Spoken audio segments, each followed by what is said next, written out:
एक गांव में दो बहनें रहा करती थीं, सोनम और सुजाता।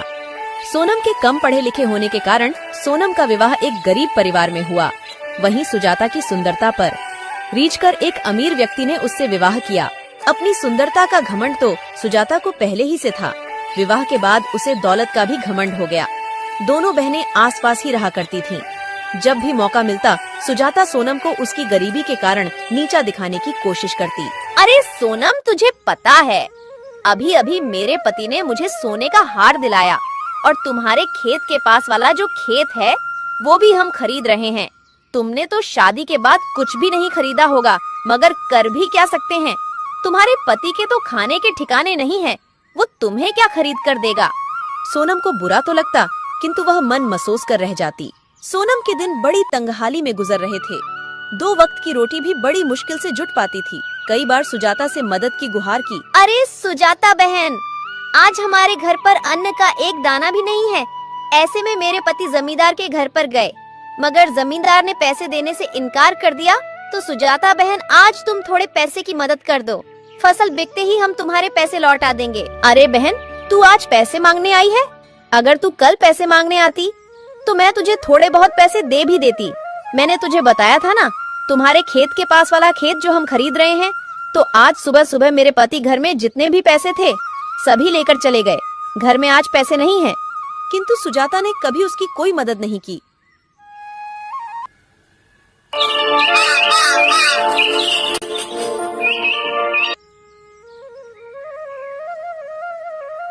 एक दिन सोनम ने सोचा, सुजाता ने भी पैसे देने से इनकार कर दिया। अब मैं क्या करूं? एक काम करती हूं, मैं मेरे बड़े भैया के घर जाकर उनसे पैसे मांगती हूं। वो मुझे पैसे देने से मना नहीं करेंगे।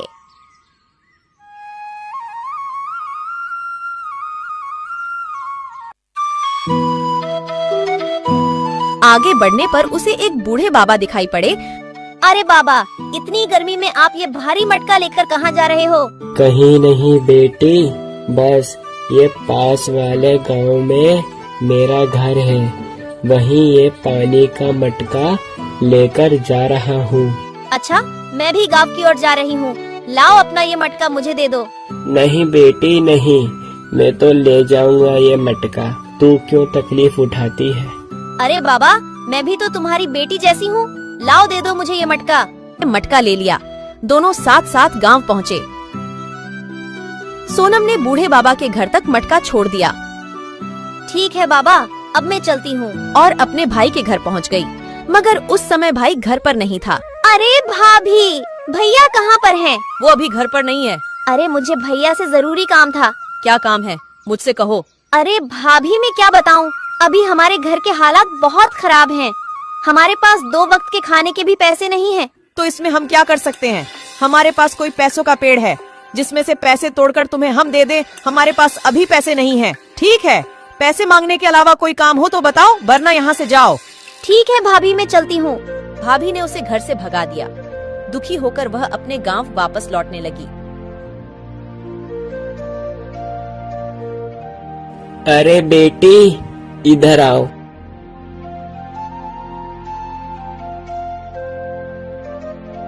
अरे बेटी, तो इस गांव में किसके घर आई थी?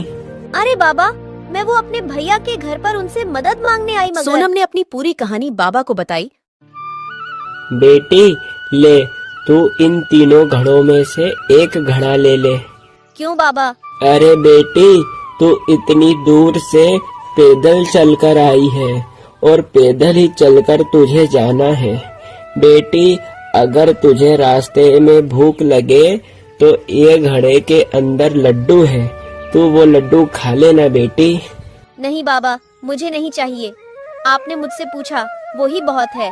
अरे बेटी, ले लो, तू भी तो मेरी बेटी जैसी है। फिर बाबा के बार बार कहने से सोनम वो घड़ा बाबा से ले लेती है। बाबा, अब मैं चलती हूँ, वरना मुझे घर पहुँचते पहुँचते शाम हो जाएगी। और फिर अपने घर की ओर जाने लगती है।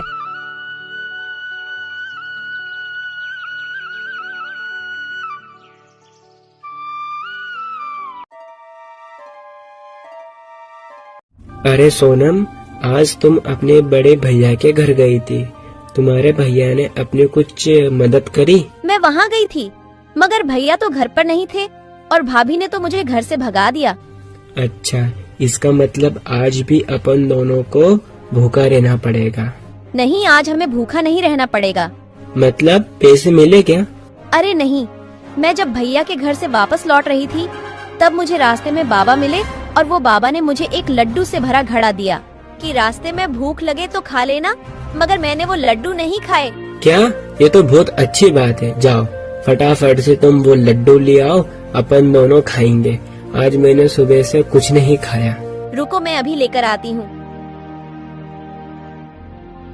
और जैसी ही सोनम घड़े को खोलकर देखती है तो वो चौंक जाती है। अरे बाप रे, सोने की मोहरे, वो भी इतनी सारी। अरे क्या हुआ?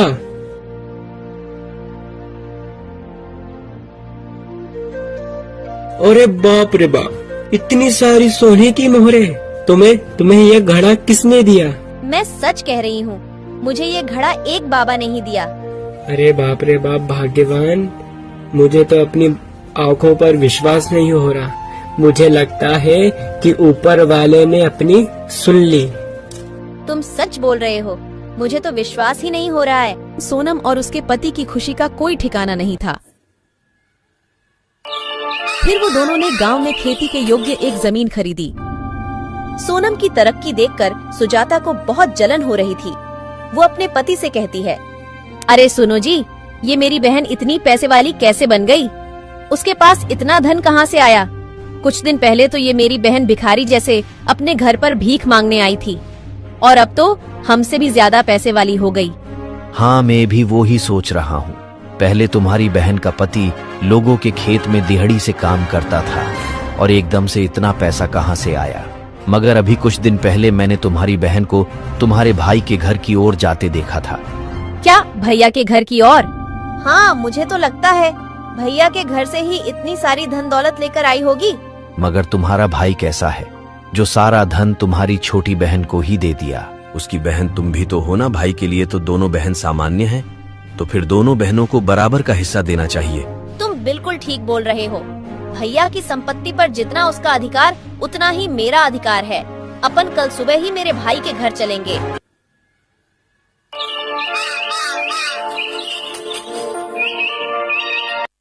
फिर वो दोनों सुबह सुबह अपने बड़े भैया के घर उनसे मिलने जाते हैं। उन्हें भी रास्ते पर वही बाबा दिखाई पड़ते हैं। अरे बेटी, तुम जरा ये मटके को उठाकर मेरे कंधे पर रख दोगी क्या बेटी? क्या तुम अपना काम खुद नहीं कर सकते हो क्या? मैं बूढ़ा हो गया हूँ बेटी, मुझसे ज्यादा वजन नहीं उठता, तो कृपया करके बेटी बस तुम ये मटके को मेरे कंधे पर रख दो बेटी। बेटी रख दो। तो क्या हमसे पूछकर बुढ़ा हुआ था? खुद ही तो बुढ़ा हुआ है। अरे भाग्यवान, तुम भी कहाँ इस बुढ़े की बातों में आ रही हो? जल्दी जल्दी चलो, हम घर पहुँचने ही वाले हैं। मगर सुजाता ने उन बाबा की कोई मदद नहीं की। वह उसके भाई के घर पहुंच जाती है। अरे भैया, भाभी, अभी कुछ दिन पहले छोटी बहन सोनम यहाँ पर आई थी क्या? हाँ सुजाता, थोड़े दिन पहले सोनम आई थी, मगर मैं उससे नहीं मिला। जब वो घर आई थी मैं बाहर शहर था, उससे केवल तुम्हारी भाभी ही मिली। भाभी, तुमने उसे कुछ दिया था क्या? नहीं, मैंने तो उसे कुछ भी नहीं दिया। हमारे पास कुछ होगा तो ही तो उसे देंगे। अच्छा, इसका मतलब आपने उसे कुछ नहीं दिया। ठीक है भैया, हम चलते हैं। अरे अभी तो तुम दोनों आए हो और इतनी जल्दी जा भी रहे हो, खाना तो खाकर जाओ। नहीं, हम यहाँ से निकल रहे थे तो हमने सोचा कि भैया से मिलते हैं। ठीक है, हम चलते हैं। अरे भैया ने तो उसको कुछ भी नहीं दिया, तो फिर उसे इतना सारा धन माया फिर कहाँ से मिला? मैं भी वही सोच रहा हूँ। इतनी धूप में चलने के बाद मुझे बहुत जोर की प्यास लग रही है। तुम्हें भैया के घर पर प्यास नहीं लगी क्या? तुम जाकर कहीं से जल्दी से पानी लेकर आओ, मुझे चक्कर जैसा लग रहा है। अरे जब मुझे प्यास नहीं लग रही थी, अब मुझे बहुत जोर से प्यास लग रही है। उन्हें एक झोपड़ी दिखती है। वह झोपड़ी उन्हीं बाबा की थी। क्या हुआ बेटा, मेरे घर की तरफ कैसे आना हुआ? बाबा, एक लोटा पानी मिल सकता है क्या? क्यों नहीं बेटी, आओ आओ मेरे घर के अंदर आओ। बाबा, हमने तो तुम्हारी मदद करने से इनकार कर दिया था, तो भी तुमने हमें पानी दिया है। तो क्या हुआ बेटी, वो तुम्हारा कर्म था, ये मेरा कर्म है। और बेटी, तुम दोनों को मैंने इस गांव में पहली बार देखा। तुम दोनों इस गांव में किसके घर आए हो? अरे बाबा, इस गांव में मेरे बड़े भैया रहते हैं, उनसे मिलने हम इस गांव में आए हैं। अच्छा बेटी, तुम वो हरिया की बहन हो ना? बेटी, तुम्हारी एक और भी बहन है ना, जो थोड़े दिन पहले तुम्हारे भाई से मिलने आई थी? बाबा, वहाँ थोड़े दिन पहले भैया से मिलने आई थी, मगर बाबा तुम्हें कैसे पता? अरे बेटी, जिस जगह तुम मुझे आज मिली थी, थोड़े दिन पहले तुम्हारी बहन भी मुझे वहीं मिली थी। उस बेचारी बच्ची ने मेरा मटका मुझसे लेकर मेरे झोपड़ी तक छोड़ा मुझे। मगर बाबा, तुम्हें पता है, जब से मेरी बहन भैया के घर से होकर आई है, जब से उसके पास में खूब धन दौलत हो गई है। बताता हूँ बेटी, बताता हूँ। उस बच्ची के पास जितनी भी धन दौलत आई है, वो उसके अच्छे कर्म और अच्छी नियत के कारण उसे प्राप्त हुई है। बाबा, मुझे तुम्हारी बात कुछ समझ नहीं आ रही, और मेरी बहन के ऐसे क्या अच्छे कर्म हैं जो उसे इतना धन मिल गया? कर्म और नियत अच्छी होने से ही धनवान कैसे हो सकते हैं?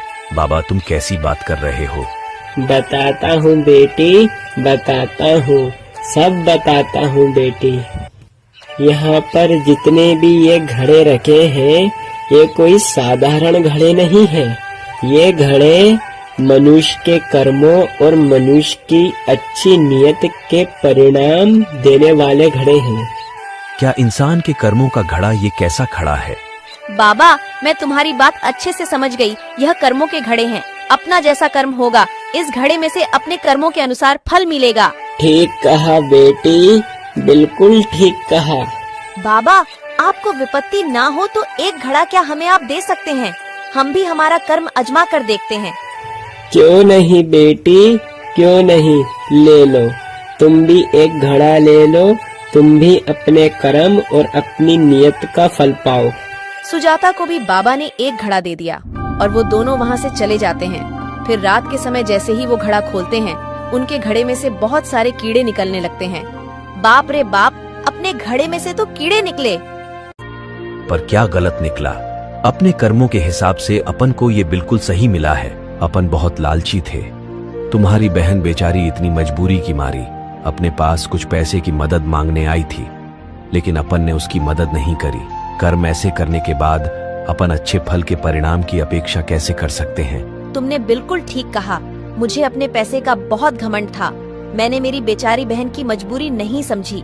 मैं कैसे भी करके बस अपनी अमीरी से उसे नीचा दिखाती। सुजाता और उसके पति को अपनी गलती का बहुत पछतावा हो रहा था।